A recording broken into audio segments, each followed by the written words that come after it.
Le Seigneur soit avec vous. Et avec votre esprit. Évangile de Jésus-Christ selon saint Jean. Gloire à toi, Seigneur. En ce temps-là, Jésus disait à ses disciples, « Si vous m'aimez, vous garderez mes commandements.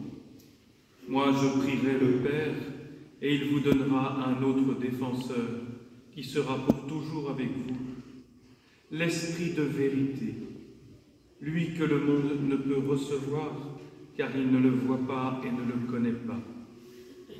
Vous, vous le connaissez, car il demeure auprès de vous, et il sera en vous. Je ne vous laisserai pas orphelin, je reviens vers vous. D'ici peu de temps, le monde ne me verra plus, mais vous, vous me verrez vivant, et vous vivrez aussi. En ce jour-là, vous reconnaîtrez que je suis en mon Père, que vous êtes en moi, et moi en vous. Celui qui reçoit mes commandements et les garde, c'est celui-là qui m'aime. Et celui qui m'aime sera aimé de mon Père. Moi aussi je l'aimerai, et je me manifesterai à lui. » Acclamons la parole de Dieu. Louange à toi, Seigneur Jésus.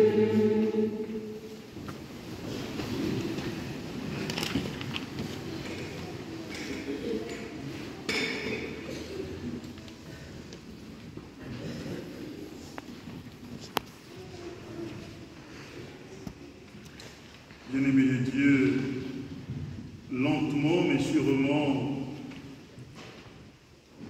nous cheminons vers la célébration du mystère de la Pentecôte, le mystère au cours duquel l'Esprit se répand sur les apôtres et marque le début de l'Église.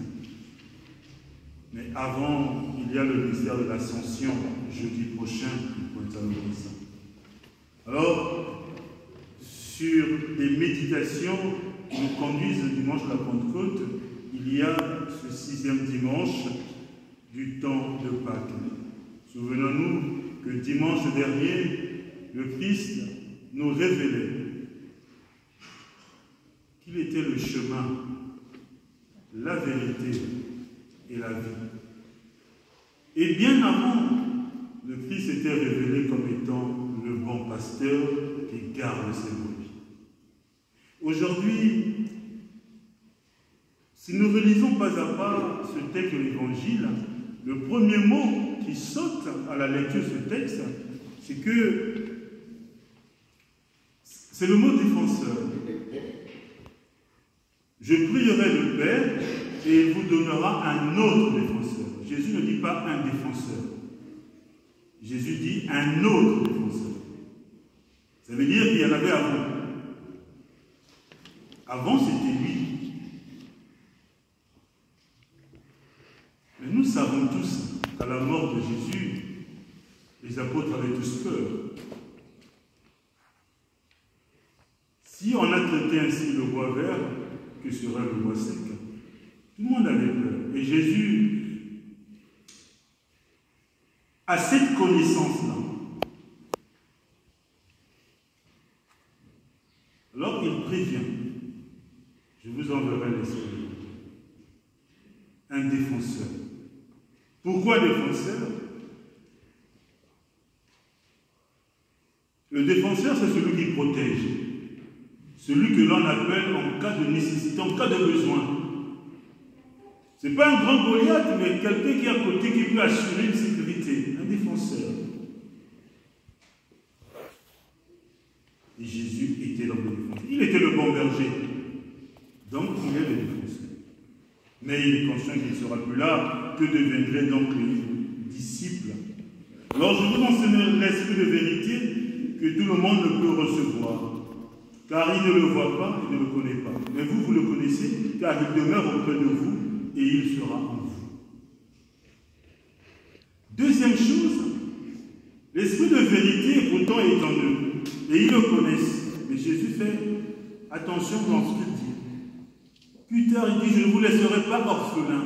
Qu'est-ce que c'est qu'un orphelin? C'est celui qui a perdu toute espérance. C'est celui qui ne sait plus où s'accrocher. Celui qui a perdu l'assurance de sa vie. Alors, pour que nous ne puissions pas vaciller dans l'expression de notre foi, Jésus nous donne quelqu'un qui est à côté de nous. Mais quelqu'un qu'on ne voit pas. Évidemment qu'on ne le voit pas. Personne n'a vu Jésus après la résurrection. Et nous verrons après l'ascension, en dehors des apôtres, personne n'aura vu Jésus après.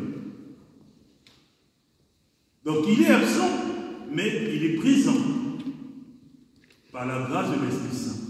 Alors nous disons l'Esprit Saint est la troisième personne en Dieu qui chaque jour est à côté de nous, mais nous ne nous rendons pas compte. Parce que c'est lui qui est présent à côté de nous. L'Esprit qui nous permet de ne pas aller sur des impasses. C'est un paraclet, un protecteur, un défenseur. Mais un défenseur contre qui? Contre le malin. Qui sait que maintenant le Seigneur n'est plus là et les enfants d'Israël, les disciples vont être perdus. Que faire? Et ils vont mettre à l'épreuve les disciples. Alors pour que nous ne puissions pas tomber dans notre foi, nous avons besoin de quelqu'un qui nous aide à garder le regard tourné vers le Christ. C'est l'Esprit Saint. L'Esprit qui nous permet de dire Père en reconnaissant Jésus. Puisque Jésus nous dit ce qu'il dit, il ne l'invente pas, cela vient du Père. Et le Père et lui sont dans cette unité-là. Et donc si nous accueillons la parole de Jésus, alors nous serons dans cette unité. Lui demeurera en nous et le Père et lui trouveront demeure chez nous. Et pourquoi l'Esprit a besoin de nous défendre? Parce qu'en devenant chrétiens, la mission commence et nous avons besoin d'une force qui nous aide pour ne pas être broyés par les loups qui sont à côté, le malin. Et cet esprit va mettre quelque chose de bien dans la société, va mettre à l'œuvre la grâce de Dieu, c'est la première lecture. Philippe est envoyé chez les Samaritains. Mais nous savons tous que les Samaritains n'étaient pas bien vus dans le cours des disciples par les Juifs, puisque les Samaritains ne reconnaissent pas la résurrection.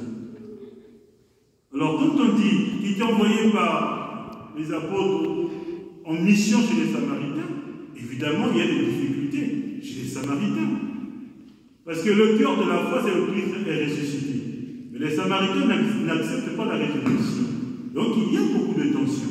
Mais parmi eux, il y en a qui se convertissent. Il y en a qui accueillent l'Esprit Saint. Et quand ils accueillent l'Esprit Saint, ils retrouvent la grâce de Dieu. Sauf que ce sont des étrangers. Et les autres qui sont restés ont du mal à comprendre que les étrangers aussi ont reçu l'Esprit Saint. Alors, il y a un doute dans l'expression de la foi de ces convertis. Mais il faut des gens pour authentifier. Alors c'est Pierre et Jean qui sont les aînés du collège des apôtres qui vont avoir la grâce d'authentifier la présence de l'Esprit Saint et la conversion de ces personnes. Bien-aimés de Dieu, nous sommes nombreux à agir comme ça. Quand nous avions une idée arrêtée sur l'autre, le changement n'est plus possible. Et pourtant, nous évoquons tous la miséricorde de Dieu. Mais puisqu'il a fait ça une fois, il ne changera plus jamais. Et nous avons un catalogue. Nous avions des gens que nous avions déjà déclassés parce que nous avions entendu ou nous avions vu quelque chose qui nous a complètement déplu et depuis lors c'est terminé.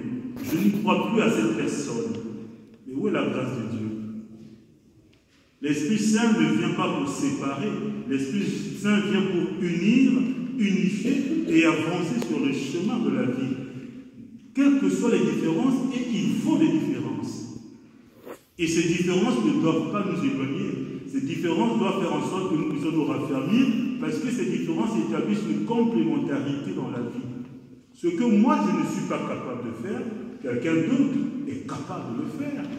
Et il faut maintenant qu'il y ait une symbiose pour que la vie avance. Mais si je pars du principe que parce que moi, je ne peux pas le faire, et que l'autre ne peut pas le faire, il y a un souci. Ce n'est pas l'Esprit Saint. L'Esprit Saint, qui est à l'œuvre pour la gloire de Dieu, c'est l'esprit d'amour, c'est l'esprit de vérité. Mais la vérité, c'est que Dieu nous aime, puisque Jésus le dit. Je prierai le Père, il vous donnera une défense. C'est une assurance.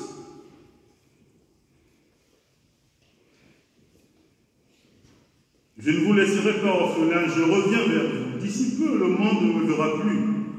Mais vous, vous me verrez vivant. Il y a deux manières d'écouter cette phrase, d'entendre cette phrase. Nous verrons le Seigneur vivant. Il y a eu le temps des apparitions. Les disciples ont vu le Seigneur vivant après la résurrection. Mais nous qui sommes ici rassemblés, comment voyons-nous Jésus vivant? C'est la grâce de la foi. Nous savons qu'il est là dans notre vie. Ce n'est pas une histoire racontée, c'est l'expression de notre foi, c'est notre vie. Où le Christ est mort et ressuscité, nous croyons, ou nous ne croyons pas. Alors il nous faut rendre grâce à Dieu. Pourquoi? Parce que le Seigneur nous dit qu'il ne nous laissera pas orphelins. Et qu'il nous envoie un défenseur. Ces deux éléments dans l'expression du témoignage de Saint Jean doivent nous raffermir davantage. Que nous ne sommes jamais seuls. Et du côté de la vérité, on n'est jamais seul. Dieu est toujours présent. Il s'agit ici de réaliser que c'est une absence qui est présente dans notre vie. Il est absent et pourtant il est présent dans ma vie de tous les jours. Il est important de vivre sur la grâce de l'Esprit Saint. Parce que dans la deuxième lecture, on en a besoin. Il faut rendre compte de sa foi. Pourquoi? Une fois de plus, à la mort de Jésus, les autres vont partir, tout le monde va se disperser.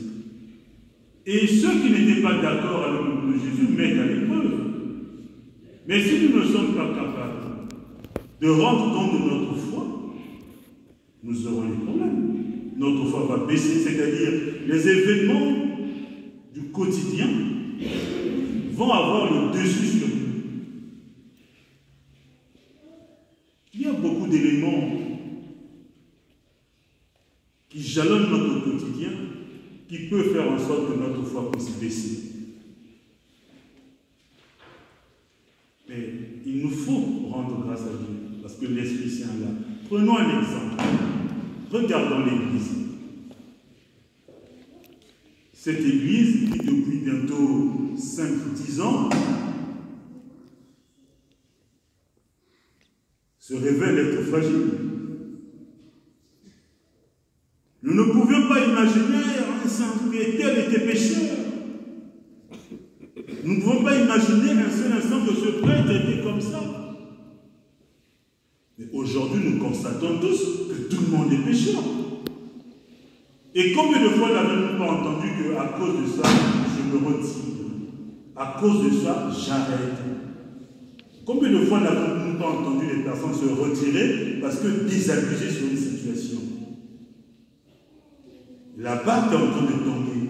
Mais qui retire la barque? C'est l'Esprit. Pourquoi? Parce que l'Esprit invite à faire une lecture personnelle du pasteur que je suis pour que je réalise si oui ou non l'attitude qui est bien et juste et que je me convertisse pour donner l'image même de Dieu, l'image même que le peuple de Dieu attend. Et ça, c'est la grâce de l'Esprit Saint. La conversion est la grâce de l'Esprit Saint. Et dans la vie chrétienne, il faut rendre compte de sa grâce, c'est-à-dire être prêt. Quand je dis aux autres que Dieu est amour, ce n'est pas un slogan. Ça ne doit pas être une phrase lue quelque part dans un livre. Quand je dis Dieu est amour, c'est parce que j'en ai fait l'expérience que Dieu est présent, que Dieu est là, que Dieu est amour. Ce n'est pas parce que je souffre aujourd'hui que Dieu n'est pas amour. Non. Ce n'est pas parce que les événements difficiles ont traversé ma vie que Dieu n'est pas amour. Si, Dieu est amour, parce qu'il donne la force dans l'épreuve d'avancer. Aussi dur que soit le chemin. Demandons au cours de cette messe la grâce d'aimer Dieu, la de nous aimer les uns les autres, mais surtout de tourner le regard vers le Christ, parce que sans le Seigneur, rien ne se fait. Je vous invite à aller relire demain et après-demain cette prière à l'Esprit Saint, pour qu'il nous convertisse tous. Nous avons tous besoin de conversion, tous. Parce que dans le jardin secret de chacun, il y a des hauts et des bas, il y a des pesanteurs, beaucoup de choses. Mais Dieu n'est pas comptable. Dieu attend seulement que nous soyons vrais. L'esprit de vérité, que nous soyons capables de témoigner que lui, le Seigneur, chaque jour fait nos forces. Je vous invite à lire cette prière à l'Esprit Saint et de demander la grâce de Dieu. Viens, Esprit Saint, en nos cœurs et envoie du beau du ciel à l'intérieur de ta lumière. Viens en nous, Père des pauvres, dispensateur des dons, lumière de nos cœurs, haute trêve de nos âmes. Que l'Esprit Saint nous aide à nous convertir davantage